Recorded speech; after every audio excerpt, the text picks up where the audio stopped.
Hi guys, in today's video I'm gonna show you how I make toe acrylic press-on nails.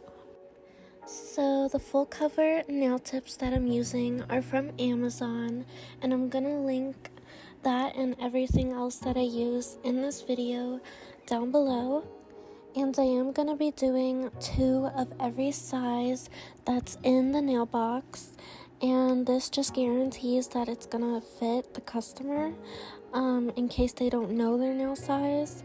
And that way they'll also have like extra nails that will be similar sizes, so if they lose any of the toe press-ons, they'll have backups that they can also use. And I just do this for the toe press-on nails because most people don't really know their size for toes specifically, and I also don't mind doing every single size twice because most of them are so teeny tiny that it's really quick and easy to do a bunch of those little ones in a short amount of time. And right now I'm just adding a couple of layers of the acrylic base to all of the nails, and I'm using Model 1's acrylic brush and also Model 1's clear acrylic powder, and the monomer that I'm using is from Amazon. So that's just what I'm doing right now, and I'm also cleaning my brush as I go because the acrylic can build up on the brush really quickly, so it's important to keep like a wipe nearby and just remove it as you go, like in between each nail or in between like every other nail, and it'll keep the brush clean for a really long time. I've had this brush for probably many months now, not like a year, but probably close to a year now I've had this brush, and it's still working extremely well.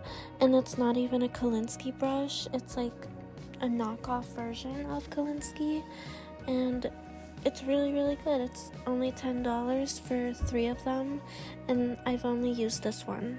I haven't used 2 of the other ones yet at all.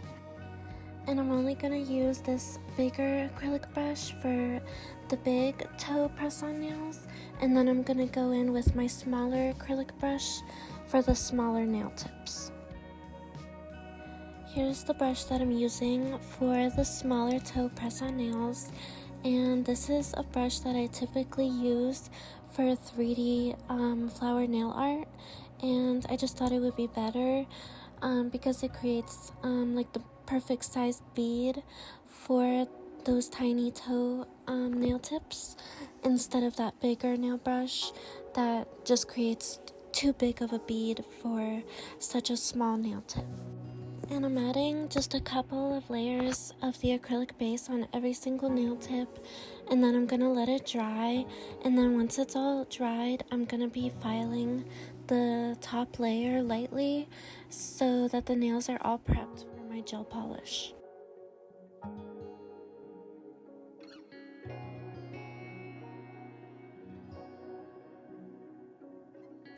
My nail files are from a cart, and I'm going to be using them to file the top layer of all of the acrylic toe press-ons, and this just preps the nails for the gel polish so that they don't break or chip, because when I don't do this step they always chip and they always break and they always peel off.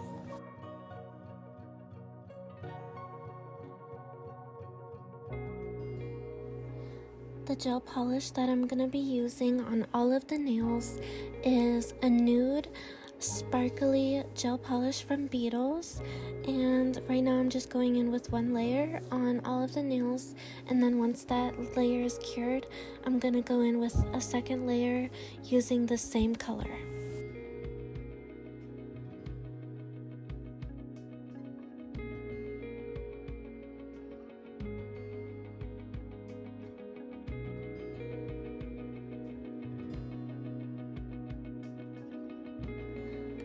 To make the nails a little bit more pink, I'm going to go in with Rare Gism gel polish, and this is a sheer jelly pink color that is really light, and not super pigmented, so it just adds that pink tint on top of the nude color and gives it a little bit more of a peachy pink undertone.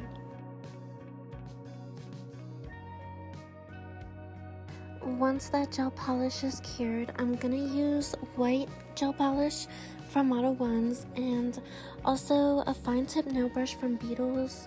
And the hairs on this brush aren't too long, they're just like medium length. It's my favorite brush. I like the medium length nail art brushes the best personally, but it comes with a set of all different lengths so that you can find which one works best for you, and the yellow one is what works best for me. I like to start right in the middle of the nail, at the tip of the nail, and I go almost to the cuticle and just round it out on the sides, and then I'll go on the other side and do the same thing, just creating that smile line that's round and taking it close to the cuticle area. And the smile line outline doesn't have to be super perfect because I'm gonna be going over the outline area with bling and rhinestones, so it's gonna be covered up anyways. And then for the smaller toes, I'm gonna be making the smile line as neat as I can because I'm not gonna be covering that one up with any rhinestones. All the small ones are just gonna be white French tips with no bling. So for some of the nails, the white gel polish was really pigmented and I didn't need to add a second layer of the white French tip, but for most of them I did add a second layer, just so that none of the nails had like the nude part peeking underneath of the white part and that they were all nice and pigmented.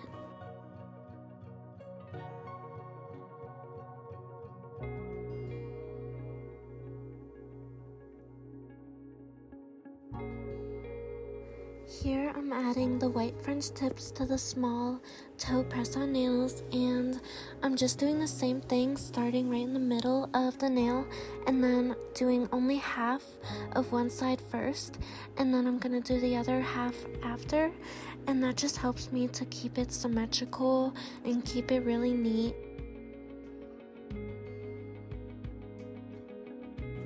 On the bigger toe press-on nails, I'm gonna add some Coquette rhinestone glue to the outline of the French tips, and then adding some AB gems on top of the rhinestone glue, and just blinging out the French tip outline. I like to use smaller, really tiny gems near the cuticle area, and then for the rest of the nail, I'll use the bigger gems. And right before I put the nail in the lamp to cure, I like to use my wax pencil and just make sure that all the gems are still in place because they can slide a little bit while I'm applying the other gems.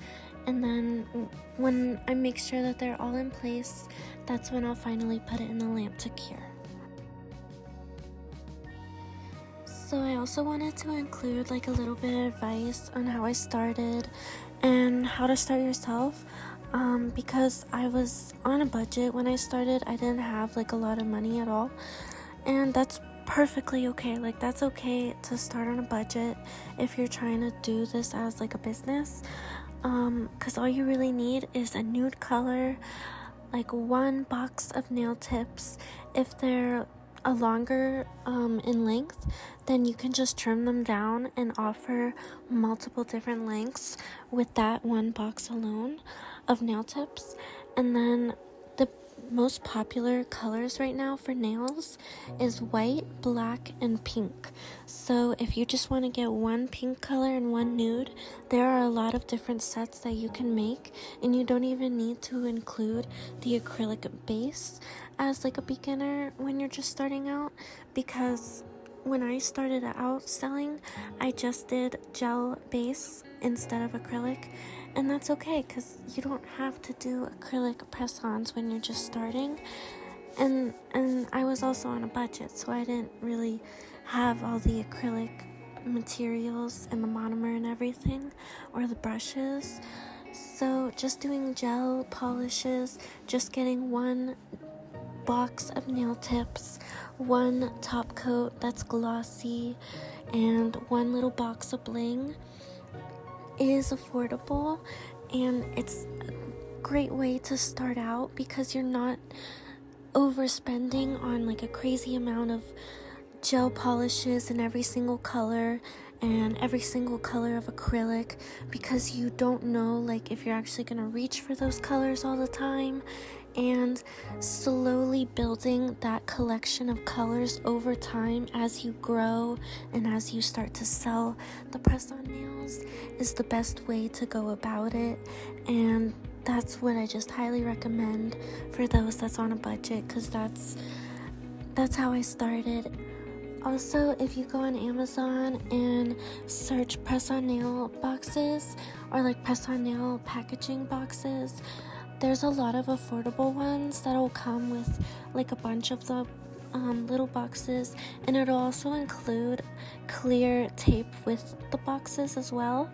And I used those when I was just starting out, and it's really affordable, and like the customers really like it. The nails are all done, and I'm adding some glossy top coat from Model 1's gel polish, and I'm just gonna do one layer of this on all of the nails and then cure.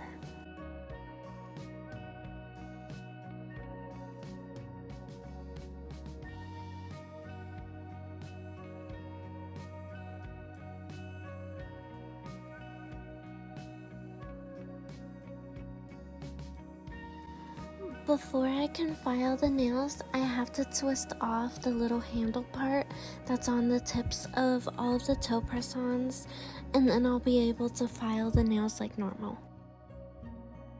So when I file the toe press-ons, I like to start at the tips of the nails first, and I'm just going to try and get it as straight as possible, and then I'll do the sides of the nails after, and then if the top part of the nails need filed, then I'll do that really lightly and just a little bit to round it out.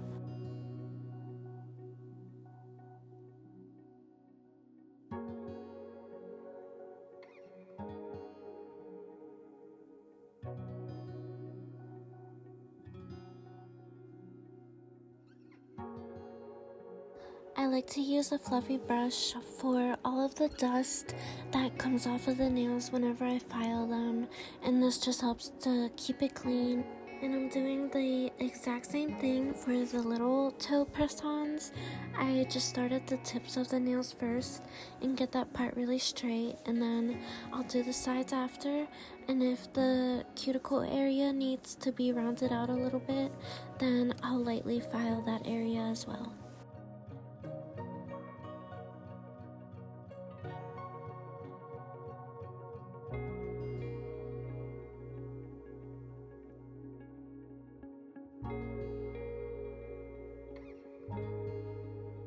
So here's how I like to package my press-on nails, and I'm just wiping them clean first and disinfecting them, and then I'm going to be placing them right on top of the double-sided foam tape, and I'm going to be putting the big toe press-on nails on the top part of the tape, and then the bottom part is going to be for the smaller toe press-on nails. And I'm keeping their sizes organized, so the biggest sizes are first, and then it'll slowly go down to the smallest size last. So that is it for the acrylic toe press-on nails. And thank you guys so much for watching. I really appreciate it. And don't forget to like and subscribe. And I'm going to be having more tutorials coming soon, so look out for that. And I'll also link down below all the materials I used, as well as my acrylic press-on nail website. And I'll see you guys in the next video. Bye!